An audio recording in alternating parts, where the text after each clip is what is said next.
भारत यात्री मंडलराम का समस्त देशवासियों को सादर प्रणाम स्वीकार हो। दोस्तों, बहुत खूबसूरत है, बहुत एकदम जंगल है दोस्तों, चारों ओर जंगल ही जंगल है, पहाड़ है और उन वादियों में से हम लोग को गुजर रहे हैं दोस्तों। और देख रहे हैं चारों तरफ हरियाली भी कहीं कहीं है और गांव भी आते हैं, दूर दूर गांव है, गरीबी दिखती है दोस्तों। और हम लोग वहां से रघुनाथ मंदिर से आपको बताया कि 40 किलोमीटर के करीब आकर के हम लोग रघुनाथ आश्रम में रुका। वहां के महंत श्री चरणदास जी थे जो बहुत अच्छे थे, बहुत उन्होंने हम लोग का सत्कार किया और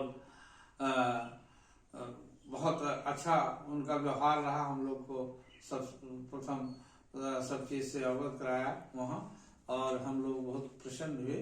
पुनः वहां से दोस्तों हम जो है 2 तारीख को वहां से हम लोग दोस्तों पुनः चल देते हैं और सुबह वहां से हम लोग चलते हैं तो आगे आते हैं दोस्तों।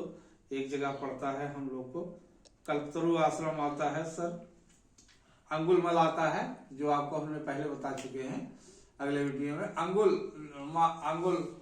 अंगुल आता है दोस्तों, डिस्ट्रिक्ट पड़ता है वहां। जो है मोहम्मद साहब का जन्मदिन होने के कारण कोई अधिकारी नहीं मिल सका दोस्तों, तो हम लोग वहां से कुछ रिपोर्टर्स मिले, उनको अपना संदेश देते हुए दोस्तों आगे बढ़े। आगे आए 10 किलोमीटर कल्पतरु आश्रम में, जो कि हमने बयां कर चुके हैं। परशुराम पंडित जी का आश्रम था, बहुत खूबसूरत और बहुत अच्छा। गरीब बच्चों की अनाथ बच्चों की सेवा करते हैं दोस्तों। उनके आश्रम से हम लोग वहाँ तेज धूप और गर्मी के कारण उनके आश्रम में हम लोग रुके दोस्तों। वहां से दोस्तों पुनः हम लोग उन आश्रम से चले और आश्रम से चल करके हम लोग दोस्तों शाम 4 बजे वहां से चले हैं कल्पतरु आश्रम से दोस्तों।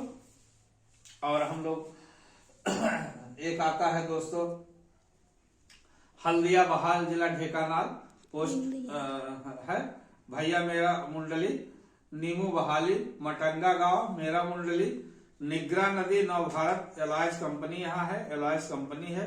सत्संकेत मोटंगा, चारों तरफ जंगल की वादियां, ताड़ खजूर के जंगलों का हसीन नजारा यहाँ है दोस्तों।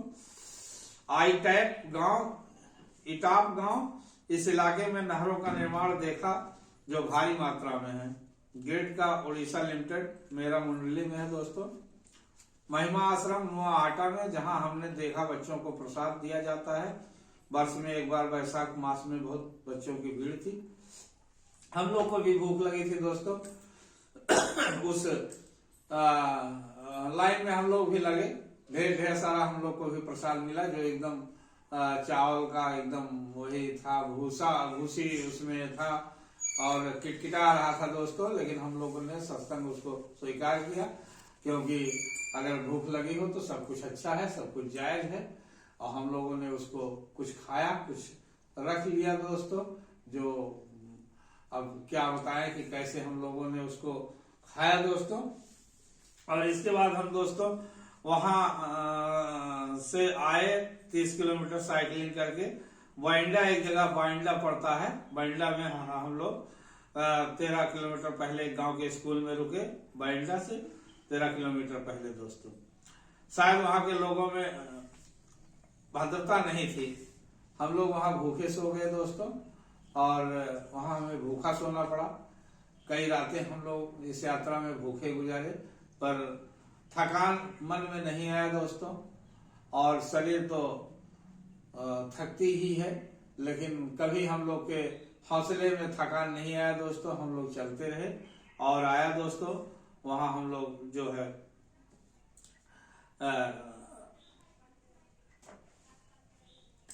विश्राम किया। और हम लोग आपसे बता रहे हैं कि ऐसी जगह हम लोग को सोना पड़ा कि जहां जंगली जानवर भी हम लोग का शिकार कर सकते थे, परंतु हम लोग के ऊपर भगवान का साया रहता था कि हम लोग को कहीं किसी ने हताहत नहीं किया रास्ते में दोस्तों। और हम लोग अब अगली कड़ी में हम मिलते हैं दोस्तों। हमारे चैनल को लाइक एवं सब्सक्राइब करें मित्र। आज यहीं तक और घंटी बजाना ना भूलें। जय हिंद, जय भारत।